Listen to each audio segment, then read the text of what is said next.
తిరుపతి వెంకటేశ్వర స్వామి మీద ఉన్న భక్తితో కొంతమంది భక్తులు టీటీడీకి సంబంధించిన ట్రస్టులకు విరాళాలు భారీగా ఇస్తుంటారు. మరికొందరు భక్తులు స్వామివారి హుండీల ద్వారా కానుకలను అందజేస్తూ ఉంటారు.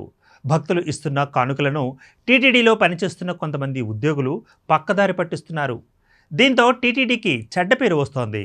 అయితే తాజాగా చెన్నైలో టీటీడీ ఉద్యోగి చేతివాటం ప్రదర్శించడం జరిగింది.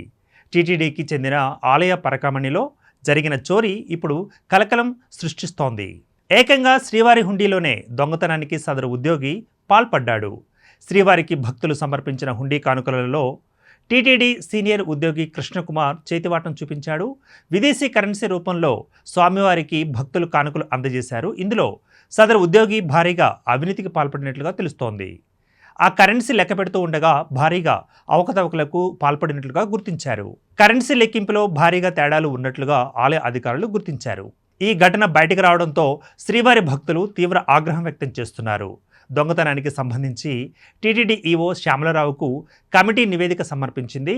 టీటీడీ ఈవో ఆదేశాల మేరకు కృష్ణకుమార్పై సస్పెన్షన్ వేటు వేశారు. ఇందుకు సంబంధించిన ఉత్తర్వులను టీటీడీ ఈవో శ్యామలరావు జారీ చేయడం జరిగింది. ఇక ఇటీవల శ్రీవారి దర్శన బ్లాక్ టికెట్ల దందా గుట్టురట్టైన విషయం తెలిసిందే. ప్రత్యేక ప్రవేశ దర్శన టికెట్లు బ్లాక్లో అమ్ముతుండగా పోలీసులు పట్టుకున్న విషయం తెలిసిందే. టీటీడీ ఆస్తులను భద్రంగా ఉంచాలని శ్రీవారి భక్తులు ప్రభుత్వాన్ని కోరుతున్నారు.